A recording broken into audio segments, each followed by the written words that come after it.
We're not sure if Gordon is going to come and introduce us, but he's been delayed and we may as well get on with it, I think. I'm Anne Thompson, this is Neil Taylor. We have a couple of actors working with us today, Joanne Howarth and Mark Hammersley, who will be coming up to do some extracts.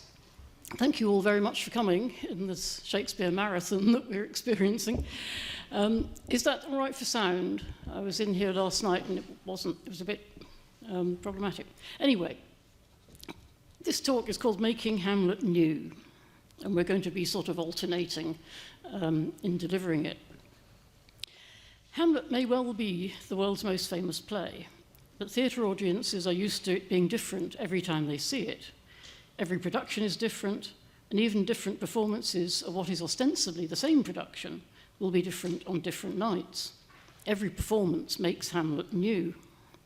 Even so, audiences at the early preview performances of last year's much publicised Barbican production, starring Benedict Cumberbatch, were pretty surprised to find that the world's most famous soliloquy, To Be or Not to Be, was delivered not an hour or so into the production, but at the very opening of the play.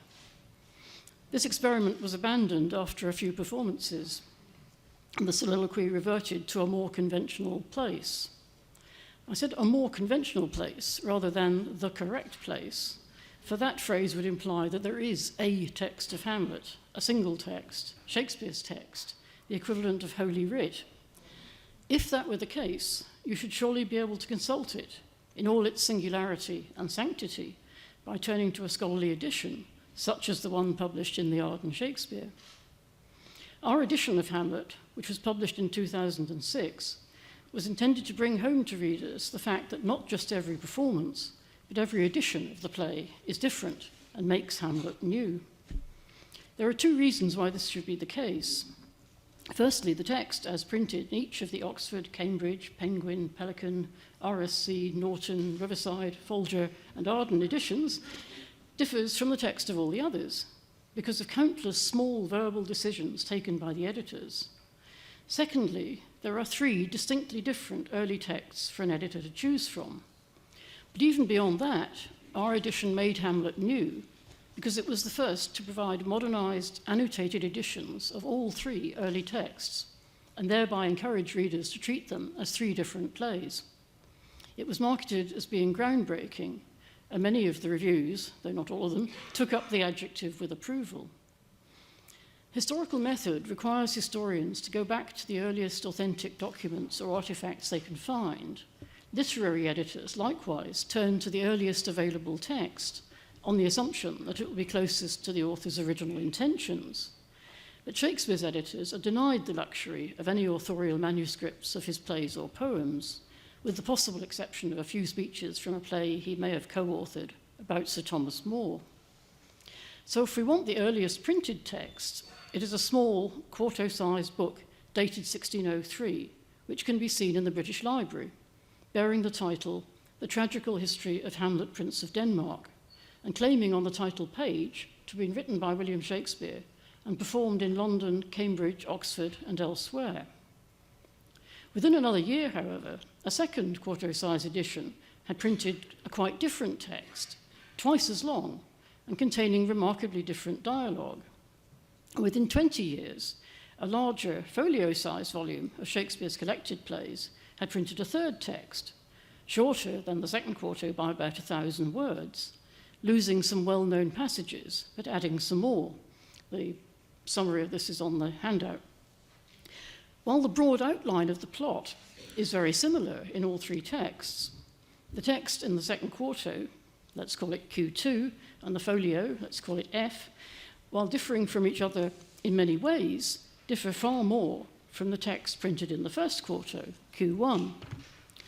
For example, neither Q2 nor F contains the following scene, which is kindly going to be read for us by Joanne Howarth and Mark Hammersley, which comes in the play after Hamlet has taken ship for England and immediately after Ophelia's mad scene. So, over to, and you've got the text of this on your handout as well. Madam, your son is safe arrived in Denmark. This letter I even now received of him, wherein he writes how he escaped the danger and subtle treason that the king had plotted. By being crossed by the contention of the winds, he found the packet sent to the King of England, wherein he saw himself betrayed to death. As at his next conversion with your grace, he will relate the circumstance in full. Then I perceive there's treason in his looks that seem to sugar o'er his villainy. But I will soothe and please him for a time, for murderous minds are always jealous. But know you not, Horatio, where he is? Yes, madam, and he hath appointed me to meet him on the east side of the city tomorrow morning. Oh, fail not, good Horatio, and withal commend me a mother's care to him. Bid him a while be wary of his presence, lest he fail in that he goes about. Madam, never make doubt of that. I think by this the news be come to court he is arrived. Observe the king, and you shall quickly find, Hamlet being there, things fell not to his mind. But what became of Gilderstone and Rosencrantz? He being set ashore, they went for England. And in the packet there writ down that doom to be performed on them appointed for him. And by great chance he had his father's seal, so all was done without discovery. Oh, thanks be to heaven for the blessing of the prince. Horatio, once again I take my leave, with 1,000 mothers' blessings to my son. Madam, adieu.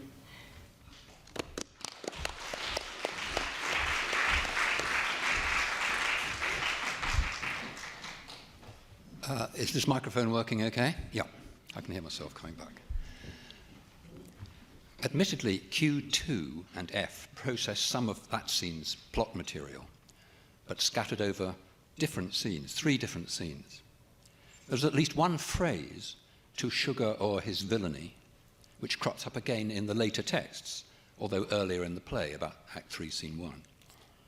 But the details of Hamlet's escape are quite different. This crossing of the North Sea is held up not by the weather, but by pirates, you remember. And in neither Q2 nor F is there any scene in which Horatio and the Queen meet in private, or in which they discuss Hamlet's letter, or in which it's made clear that the Queen has found out that her husband is plotting against her son. Above all, neither of the later texts presents a Queen who's on Hamlet's side, clearly, and deliberately deceiving her husband. Directors and performers are not unaware of the fact that there is no one definitive text of the world's most famous play. The programme for Trevor Nunn's 2004 production at the Old Vic, starring Ben Whishaw, explained that Nunn is, quote, very conscious of the fact that in this production he is contributing to an ongoing debate as to where the most famous speech in the English language should come in the play. Hamlet's soliloquy, to be or not to be, traditionally appears in a place which is difficult to justify in terms of either the character or the narrative itself. It comes only a few lines after the previous soliloquy, "Oh, what a rogue and peasant slave am I," at the end of which Hamlet has a positive plan of campaign. The play's the thing wherein I'll catch the conscience of the king. He's patently intent on action here. And then, only 50 lines later, he's discussing whether or not he should take his own life. This is an uncomfortable development. So, Trevor Nunn moved the soliloquy to one scene about 500 lines earlier, which is where it appears in Q1. At Stratford in the same year, 2004, Michael Boyd, directing Toby Stephens in an RSC production, made the same decision about to be or not to be. A controversial decision which has in fact become almost conventional. British examples in the second half of the 20th century include Michael Bentall directing John Neville at the Old Vic in 1957, Tony Richardson directing Nicole Williamson at the Roundhouse in 1969, Ron Daniels directing Mark Rylance at the Royal Shakespeare Company in 1989, Matthew Walkus directing Alex Jennings at the RSC in 1997, and Gregory Doran directing David Tennant at the RSC in 2008. So, we have 3 quite distinct early texts of Hamlet. How is one to explain these differences? How is an editor to deal with them? And how does an editor choose which Hamlet to print? Until the 19th century, editors looking for the earliest printed text would have turned to Q2, which was published in 1604-5. A copy of the 1603 first quarto, however, came to light for the first time in 1823. You'll find it in the Huntington Library in California. And a second copy in 1856. That's the one you'll find in the British Library. Its first readers assumed that it must be Shakespeare's first draft, since it's so different from Q2. But scholars soon began to have doubts as to its authenticity, and eventually came to relegate it to the status of a bad quarto, i.e. a bootleg version or reported text, possibly constructed by memory, by people who'd either witnessed or even participated in performances of the play. Its radical differences from the other texts, the good quarto and the folio, were regarded as reflecting either a poor reconstruction of the play as performed at the Globe, or a poor reconstruction of an adaptation of Shakespeare's play designed perhaps to tour the provinces with a small company of actors. There are problems with these alternative explanations of the difference between Q1 and the other texts. Firstly, if one wants to argue that the first quarto is in any sense a memorial reconstruction, something done by memory, of a better text, it seems incredible that the reporter got some key elements so wrong. The scene we've just witnessed, in which the Queen gives private audience to Horatio, not only has no equivalent in the other texts, but by pledging her support for Hamlet against the king, changes a significant contour in the storyline. Earlier, the reporter, if that's what it was, had failed to remember Hamlet's most famous line, "To be or not to be, that is the question," which appears in Q1 as, "To be or not to be, aye, there's the point."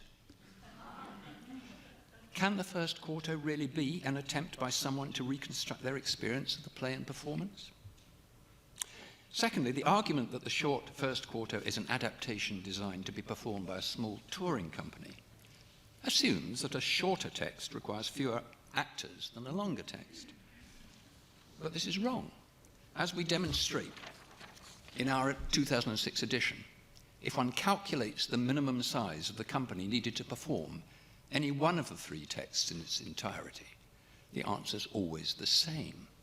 By doubling as many parts as possible, all the roles can be performed by just 11 actors.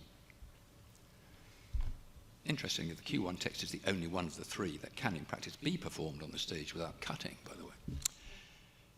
Now, none of these problems necessarily demolishes anybody's account of the origins of Q1, but they are symptomatic of the play's refusal to be bounded in a nutshell, in this case, an easy theory of the relationship between the three early texts. Editors have traditionally put Q1 on one side and concentrated on Q2 and F as contenders to be their copy text. By the time John Dover Wilson published the first New Cambridge edition of the play in 1934, a consensus had emerged that neither text was entirely to be relied upon as an accurate record of the text composed by Shakespeare. The scenario which scholars came up with was that Shakespeare's manuscript, or a copy made of it for the theatre, or a copy of that copy, had somehow found its way into the printing house in 1604 and had been rather carelessly printed in Q2, and that these printers were partly motivated by their wish to correct the bootleg text Q1, which had appeared a year earlier. And then, according to this theory, 7 years after his death, Shakespeare's friends had got together and attempted to improve on the 1604 text, correcting errors or omissions or misunderstandings of his intentions by reference to documents in their possession, perhaps the original manuscript, or copies of copies, and printing this new version as the folio, the first folio, edition of 1623. As for Q1, it might have been printed first, but, according to this theory, its text came into existence after rather than before the authorial text underlying Q2 and F. Thus, the tradition emerged of editors creating a blend of the Q2 and F texts on the principle that they were less than perfect versions of a lost original text, or possibly of an ideal text which would express what Shakespeare intended but never himself wrote down. The result was what is known as a conflation. A few editors have even occasionally ventured to build into their conflated text small sections of Q1, arguing that it sometimes provides an insight into how Shakespeare's play was performed at the Globe. Thus, at Act 3, Scene 4, line 96, George Hibbard, in his 1987 Oxford edition of the play, used Q1's stage direction, which says that the ghost enters, quote, in his nightgown. While, in Act 4, Scene 5, line 20, Hibbard printed as another Q1 stage direction, telling us that Ophelia enters playing on a lute and her hair down, singing. Indeed, 7 years earlier, T.J.B. Spencer's 1980 Penguin edition of the play had bravely chosen at Act 3, Scene 2, line 43, to print 12 whole lines of Hamlet's dialogue from Q1, which no other editor has ever incorporated in their text. In the last 30 years, however, the editors of the Oxford Complete Works and both the Oxford and New Cambridge Shakespeare series have entertained the idea that Shakespeare revised his play, that he produced effectively a first version of Hamlet and then soon after a second, and that the differences between the Q2 and F texts largely reflect this act of revision. Even so, these editors have either continued to conflate the F text with that of Q2 or else printed those passages unique to Q2 separately. Meanwhile, Cambridge has recognized that the Q1 text might well reflect a third play, an adaptation either by Shakespeare himself or by others, which was performed within months of the creation of one or both of the first and second revised texts, and published it in their Shakespeare Early Quartos series. Doesn't all of this imply that there may originally have been 3 Hamlets, all either by or closely associated with Shakespeare? In 2006, 10 years ago, we drew this inference. We took the plunge, Anne and I, and produced a multiple edition of Hamlet, rejecting conflation and preferring to treat each of the 3 texts as an independent entity. This was not because we believed that they were in fact entirely independent, but because none of the evidence of possible dependence was sufficiently overwhelming or widespread to oblige us to make any particular act of conflation as a result. We didn't assume that William Shakespeare was necessarily the sole author of every word in those early 17th century texts, nor that we know the degree to which any of them represent the author's intentions, nor how it was that they came to be in print. We do know, however, that they have a claim to be regarded as separate plays, as well as separate versions of the same play. To illustrate the different natures of the 3 texts, the good, the bad, and the folio, if you like, let us look at another of Hamlet's soliloquies. After all, their centrality in our experience of the play is usually regarded as one of its defining characteristics. This is your cue actors coming up. You won't find the final soliloquy, the one delivered after Hamlet's encounter with the Norwegian captain, anywhere in either F or Q1. But you find it in our Volume 1, and you can hear Mark giving it here, now.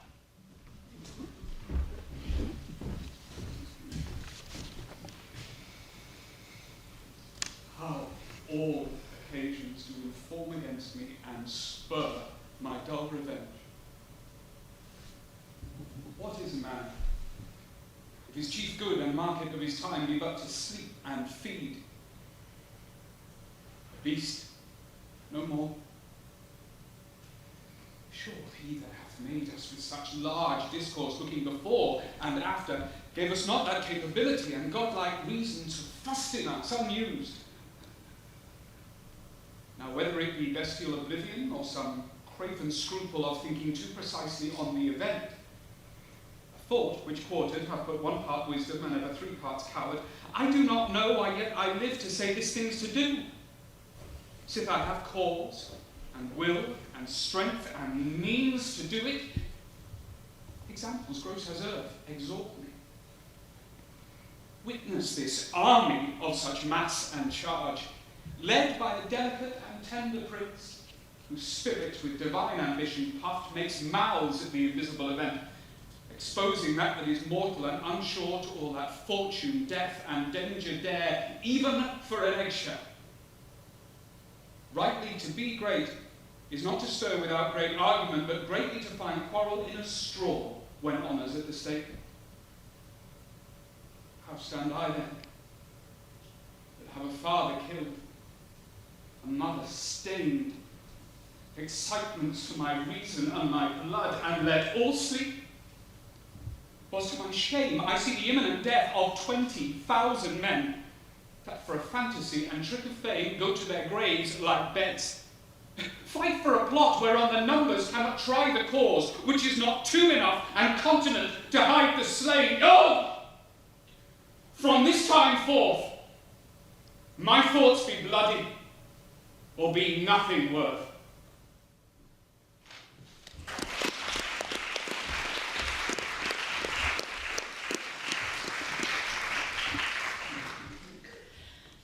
Even when directors claim to be using a text based on F, they, or their star actors, rarely omit this speech, though Mark Rylance did make that sacrifice at the Globe in 2000.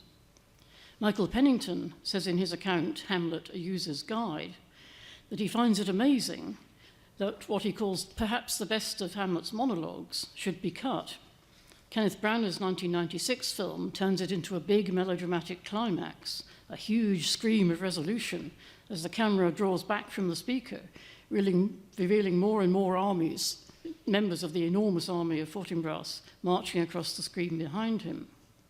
But editors, especially those who are convinced that the folio represents Shakespeare's own revision of his play, and hence that its cuts are authorial cuts, have found ways of arguing that the play is better without this speech. The novelist George MacDonald, who published a pioneering folio-based edition of Hamlet in 1885, and who incidentally taught part-time at King's, thought Shakespeare had decided to omit it on the grounds that, in this soliloquy, he exposes his hero to a more depreciatory judgment than any from which I would justify him, and gives a conception of his character entirely inconsistent with the rest of the play. Philip Edwards, who edited Hamlet for Cambridge in 1985, agreed, though on slightly different grounds. Edwards printed the speech in square brackets and wrote in his introduction, although entire theories of the prince have been built on this speech, it is not one of the great soliloquies. It is much less intricate, subtle, mobile, and suggestive than the two great central soliloquies, Oh, what a rogue and peasant slave am I, and To be or not to be. But more important, it is a speech which does not know all that has gone before it. Hamlet's thoughts and emotions have become far too complicated and deep for this simple accusation, self-accusation, to make any sense, sith I have cause and will and strength and means to do it. No, says Edwards, it is insufficient and inappropriate for Act 4 of Hamlet.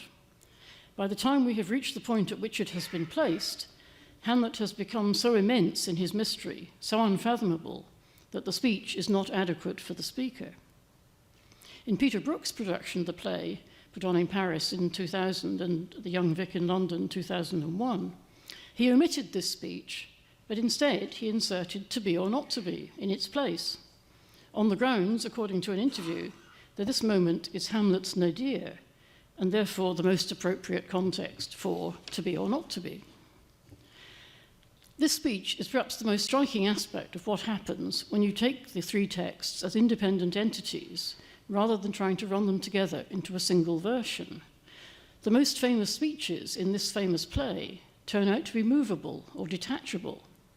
Actors, directors, editors, critics, and indeed students can and do argue about their positioning in the play and the significance of decisions to include or exclude them. In our Arden edition, we decided to break with conflation because we decided to break with the requirement to identify a single text. We were prepared to entertain the possibility that Shakespeare revised his play, and we were also prepared to entertain the possibility that there are other kinds of authority than closeness to authorial manuscripts, for example, closeness to plays in performance. And this allowed us to look afresh at both Q2 and F, each of which may derive from a different but authoritative Shakespeare play, the second being perhaps a revised version of the first. It also allowed us to treat Q1 as a third version, either an early draft or, more likely, some kind of record of some kind of adaptation or attempted plagiarism of Shakespeare's play as it was being performed just over the river from here, somewhat over 400 years ago. Practical considerations led us in 2006 to settle for a 2-volume format. Since Q2 is the longest text, it seemed to make sense to put it on its own, thereby allowing for 2 volumes of somewhat comparable size. We knew that many readers only have the time or inclination to read one text, so we offered them Volume 1, which contains both Q2 and, as additional passages, the folio-only lines.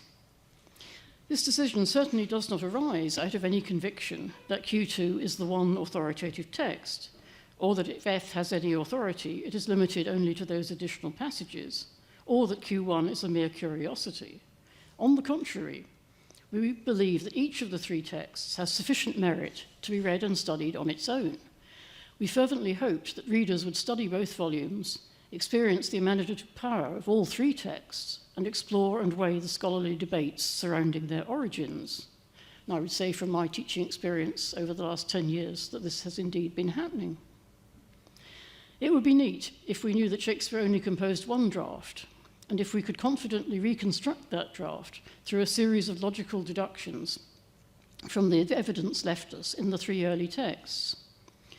We have neither that knowledge nor that confidence in our ability to reconstruct a lost manuscript. What we do know is that what we read in any edition of a Shakespeare play is an editor's construct, someone else's opinion of Shakespeare's play. This is what you get from our edition too. No one has unmediated access to Hamlet. Editors, like actors and directors, have to interpret their text and on occasion amend it. In our case, we followed the logic of our own understanding of the relationship between the 3 texts with which all editors of Hamlet have to work. And the result is an edition which, while it frustrates those who would like there to be a single thing called Hamlet, nevertheless, we hope, opens up the play to a new range of scrutiny, and by not having to select a single preferred reading every time there is a choice of readings, i.e. hundreds of times, gives readers access to readings which have for centuries been suppressed. This year, 2016, in case you've lost touch with where we are, we have had the opportunity to make Hamlet new by updating our edition. There it is. But only the Q2 volume, the volume containing Q1 and F, will continue to be available, so carry on buying it. In accordance with the model for the Arden series, which has already published updates of The Tempest and The Two Noble Kinsmen and Othello, we have made some corrections and added a section of some 10,000 words to the introduction, in which we discuss how the edition was received and attempt to address some recent developments in scholarship and criticism, as well as the ongoing history of production and adaptation. So how was it received? Well, a year before its publication, James Shapiro, whom some of you may have heard talking from this very platform last night, wrote, this was in 1599, not in 59, in his book, 1599. Since the 18th century, the play has existed in multiple hybrid versions. The long-awaited publication, well, it only took us 10 years, the long-awaited publication of the new Arden edition of Hamlet promises to change this situation. Soon, in a generation or two, I suspect, only scholars interested in the history of the play's reception will be reading a conflated Hamlet. By the 30th of December in 2006, Ron Rosenbaum was looking back over the cultural events of the year for the Washington Post and concluded that the development that will have the most lasting significance, because it will force us to reconsider, re-argue, re-envision the supreme icon of English literature, is the publication of the 3-text Arden edition of Hamlet. More recently, Janet Clare has written that it is now editorial orthodoxy that the 3 variant texts of Hamlet each have distinctive features, and it is difficult to imagine in the current bibliographical climate the production of a scholarly, conflated edition. Time will tell, of course, and even if these predictions prove to be accurate, it will not necessarily have anything to do with the effect of our edition. But it is certainly the case that in the last 10 years there's been a deal of reconsideration of the distinctive features of these three texts and of the relationships of each to the others. As for the job we did, in 2006 itself, Stanley Wells reviewed it, seemed to quite like it, but objected to the picture on the front. Colin Burrow wrote in the London Review of Books that it was extraordinary, and then added, in both the good and bad senses of the word. In the year following publication of our edition, Brian Vickers wrote a review in which he expressed astonishment and exasperation that by treating all three early texts, Q1, Q2, and F, as worthy of serious critical attention, we were prepared to upgrade Q1 and downgrade what he regarded as the authentic texts. G.I. Duthie, he protested, had demonstrated beyond reasonable doubt, and as long ago as 1941, that Q1 is a distorted memorial reconstruction of the play text lying behind Q2 and F. Brian Vickers has subsequently been knighted. Nevertheless, Q1 has become the subject of considerable scholarly activity. Q1, I'm talking about, in the last 10 years. Since 2007, Charles Adams Kelly has consistently argued that the text of Q1 could not have been derived by memorial reconstruction from either the Q2 or the F text. He's particularly struck by the absence from Q1 of 10 Q2 passages which are not in F, and 3 F passages which are not in Q2. Together, these passages total 259 lines, and Kelly calculates the statistical probability of the author of Q1 not remembering any of these 259 lines if they had existed. He concludes that it is a statistical certainty that these lines could not have been in existence when Q1 was created. This and other evidence have persuaded him, at least, that Q1's text, whoever wrote it, predates both Q2 and F. Kelly has not been alone in challenging the memorial reconstruction theory. Paul Menzer points out that Q2 and F have most of their Qs in common, whereas Q1s are largely very different. Since actors were only supplied with their own parts, along with the briefest of Qs, this encourages Menzer to conclude that Q1 is not a memorial reconstruction of Shakespeare's play by one or more minor actors in the company, but a separate Hamlet project, an independent act of creation by a person or persons unknown. Menzer reckons that the manuscript behind Q1, quote, was solely intended for publication, making Q1, oddly enough, the most literary of the early Hamlets. Another challenge to the theory that Q1 is a memorial reconstruction by actors who performed in the play has come from Tiffany Stern, who's revived an early theory that it is a record of an attempt by one or more members of the audience to reconstruct Shakespeare's play by taking it down in a mixture of shorthand and, she thinks, possibly longhand. Finally, in 2014, 2 scholars simultaneously, Margareta Jolly and Terry Burrus, each brought out books arguing that they could explain Q1 very simply. Shakespeare wrote it, and it was written as early as 1589, the year of the first reference to a Hamlet play on the stage. Burrus argues that Shakespeare revised his play twice, the text behind Q2 being a revision of the text behind F, while the text behind F, composed in about 1602, but not published till 1623, was a revision of the text underlying Q1. It's worth noting that in the past, Gary Taylor, who edited Hamlet for the Oxford Collected Works, has dismissed the idea that Q1 was anything other than a memorial reconstruction. But in a preface to Burrus's book, Taylor says he was, quote, wrong about the early texts of Hamlet, wrong about the 1589 reference to Hamlet, wrong about the dates of Hamlet, wrong about Shakespeare's changing relationship to the play, end of quote. This is tantalizing since Taylor fails to define his new position on these issues, but no doubt it will become clear in the forthcoming new edition of the Oxford Complete Works. critical studies of Hamlet have flowed off the printing presses since 2006. And as ever, they have discussed the play from a wide variety of angles.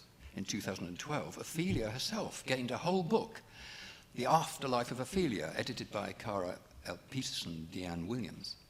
But a more surprising character to edge into the limelight has been Horatio. In our discussion of casting in Volume 1, we noted the peculiarity of Horatio's part in that he's the only character who cannot be doubled. Two recent studies also identify Horatio as holding a special structural significance.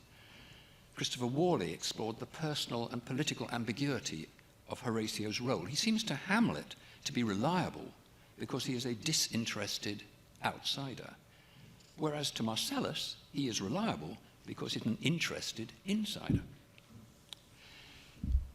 Meanwhile, Franco Moretti has conducted a visual analysis of the plot of Hamlet. Now, remember, those of you, did any of you go to Jonathan Hope's talk last night about digital Shakespeare? He produced, towards the end of his talk, a visual image, as it were, of, I think, I may have misunderstood this point, but I think it was the whole of early modern drama or something like that, in which Hamlet appears right in the middle and is, in his opinion, statistically, the most average play in the whole genre, in the whole period, the most average play. Well, Moretti does a similar job. He does this by drawing lines between any characters who at least once communicate orally with one another, and thereby create a set of nodes, the characters, and edges, representing the existence of speech acts between them, that record spatially the temporal flow of the plot. And what he discovers is that if Hamlet is removed from this network, two camps begin to emerge, the court and the others. And only Horatio keeps them in touch, whereas if Horatio is also removed, not only does the court split off completely, but the network of others disintegrates. What interested me about this and about Jonathan Hope's talk was that Jonathan talked about Hamlet. He didn't say which text he was putting into his statistics. And I can see that, and similarly Moretti, although Moretti does point this out, I don't know what text he was talking about, but which of the three texts. I can see the problem. If you put in all three texts, that's going to weight the statistical evidence in a particular direction. But still, it's curious that the concept of Hamlet as a single text still persists.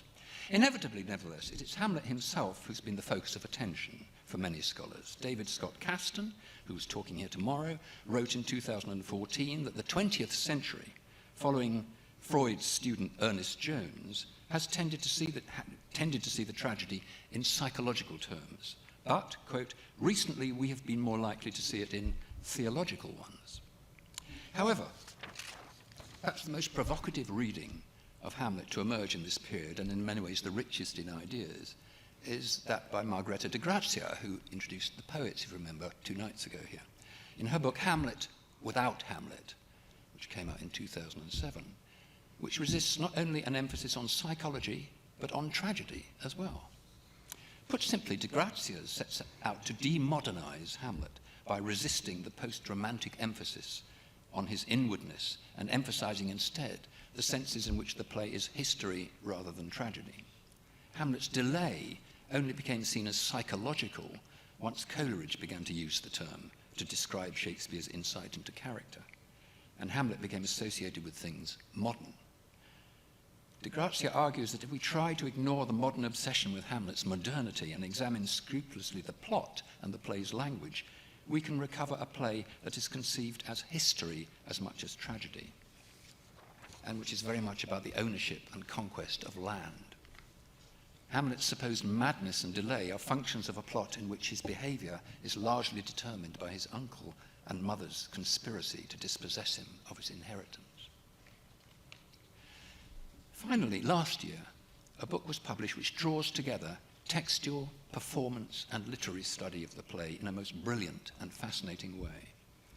Zachary Lesser's Hamlet After Q1, An Uncanny History of the Shakespearean Text, describes the far-reaching and sometimes most surprising effects of the rediscovery in 1823, you remember, of the first quarto. As Lesser convincingly demonstrates, that influence, has shown up not just in scholarly theories of the status of the other two texts, but in mainstream interpretations of Hamlet by both literary critics and theatre directors. Lesser concludes with a detailed discussion of our Arden edition, which, he argues, crystallizes the postmodern approach to the Shakespearean text, the approach which he calls the movement to unedit Shakespeare. Our Hamlet, Lesser asserts, represents, quote, the culmination and, I believe, the exhaustion of the dominant approach of its moment. This is the last lap. As we speak, a company from Shakespeare's Globe is about to conclude its worldwide tour of a small-scale production of Hamlet, which began on 23rd of April 2014 and will end on the 23rd of April 2016. They had visited 166 countries at the latest count, and they heralded their homecoming, rather ominously, by performing last week at the so-called Jungle, the makeshift camp for would-be asylum seekers in Calais. Two actors have been alternating in the title role, Ladi Emarua, who is originally from Nigeria, and Naeem Hayat, whose family come from Pakistan. The abbreviated text they've been using is mainly based on the folio, but it does include Hamlet's How All Occasions Do Inform Against Me from Q2, and it, more surprisingly, includes some examples of Hamlet's ad-libs for clowns from Q1. This international eclectic project can perhaps epitomise what has been happening to Hamlet on stage and screen since 2006. Directors have continued to dominate the stage tradition, but star actors are relied on to bring in the audiences. People who have seen Hamlet on the English stage in the last 10 years will remember performances by, for example, David Tennant, Jude Law, Rory Kinnear, not Rory Bremner. Would be interesting casting, though. Rory Kinnear, Michael Sheen, Maxine Peake, and Benedict Cumberbatch. Rather than the fact that those actors are expressing the interpretations of the directors Gregory Doran, Michael Grandage, Nicholas Heitner, Ian Rickson, Sarah Frankum, and Lindsay Turner. Some of these directors have enthusiastically taken up the theme of political surveillance in the play, prompted by Hamlet's line, which is found only in the folio, that Denmark's a prison.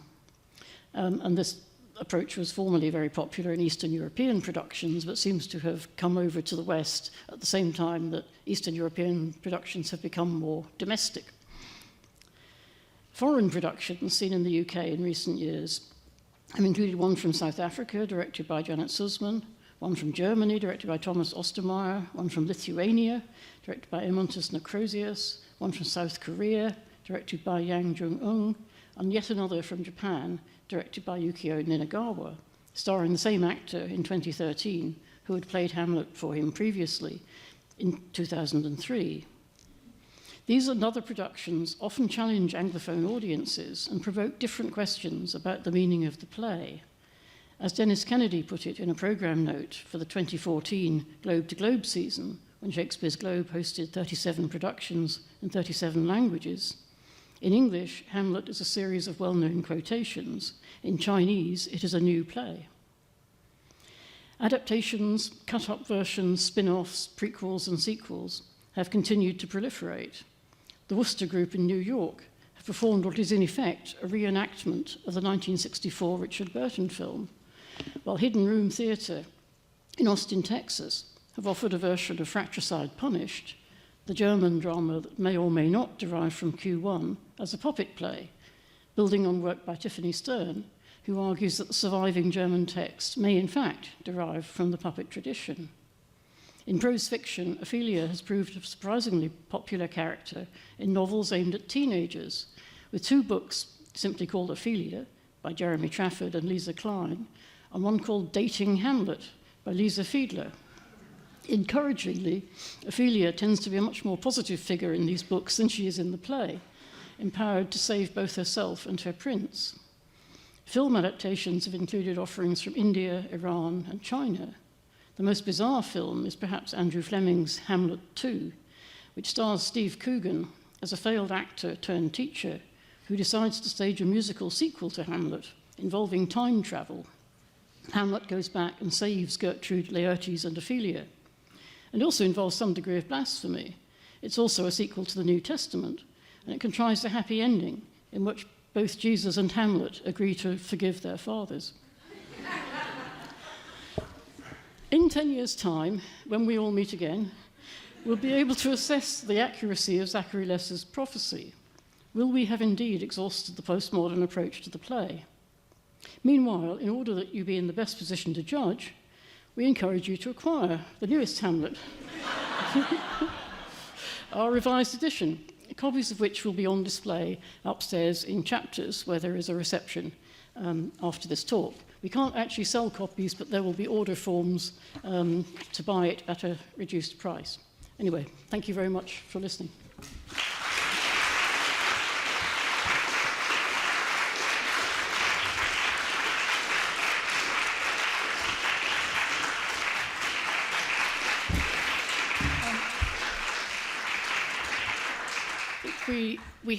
I know the next event starts at 5. We were hoping to finish on time, which we have. We've still got a few minutes if anybody has any burning questions or comments. Somebody at the back there. Have we got a microphone? Yes.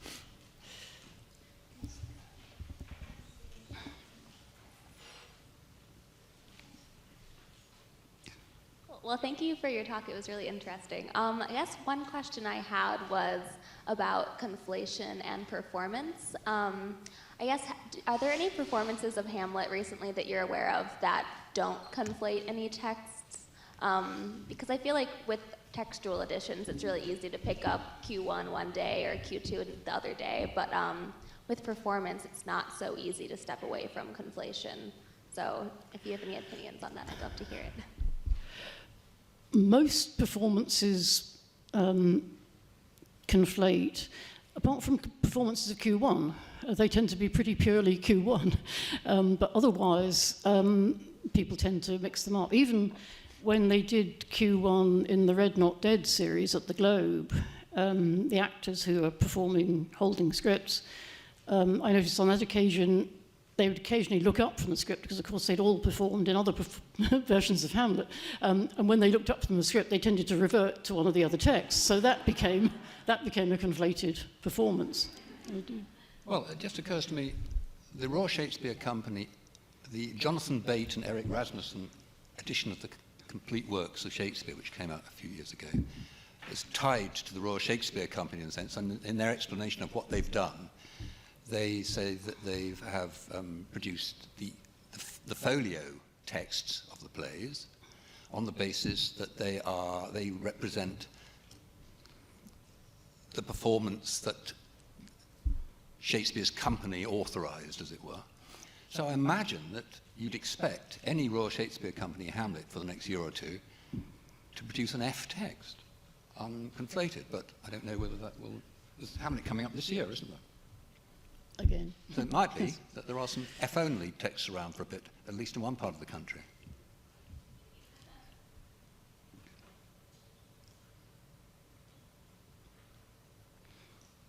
That's another question.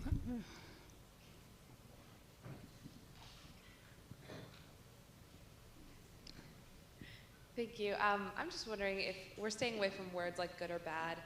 Among the three texts, looking at them separately, if you have a personal preference, if you come to like one more than another, I know you're supposed to like all your children equally, but if, among the three there's been a favorite. I've got 4 sons, and I love them all equally. Do you like one a little bit differently than the other?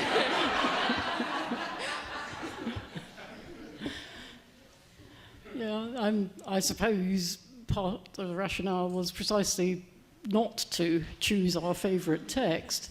From an editorial point of view, it was perhaps more fun editing Q1 because it had so rarely been done that when you edit the longer texts, you are aware that hundreds of people before you have done it and hundreds more will do it in the future.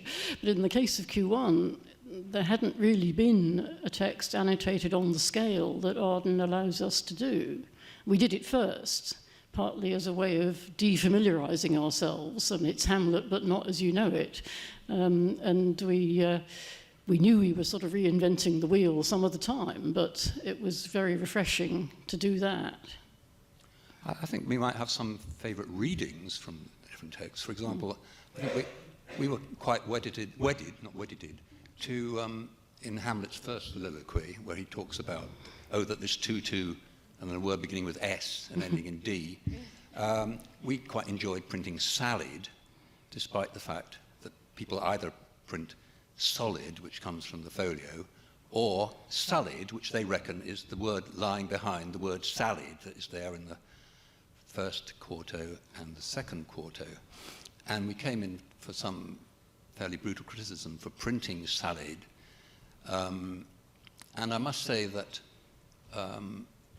having thought about that criticism, I slightly softened my line on whether to print salad or not, so that we've introduced a question mark after it in our revised edition.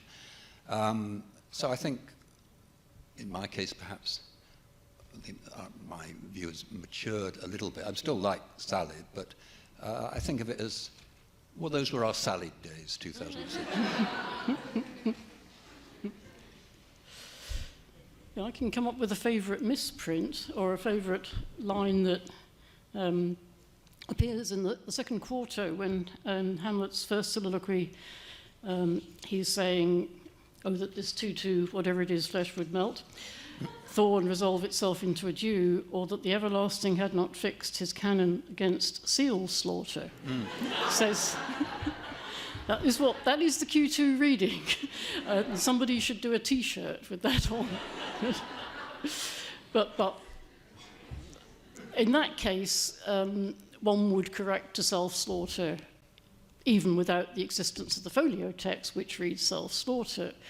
But there are lots of cases where editors choose a reading from another text when actually the reading they got in front of them makes perfect sense. And we tried not to do that.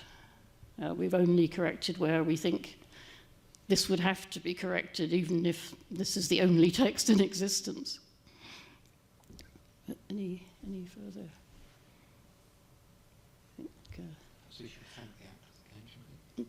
Yeah, I think perhaps we should finish, and can we very much thank Mark and Joanne again?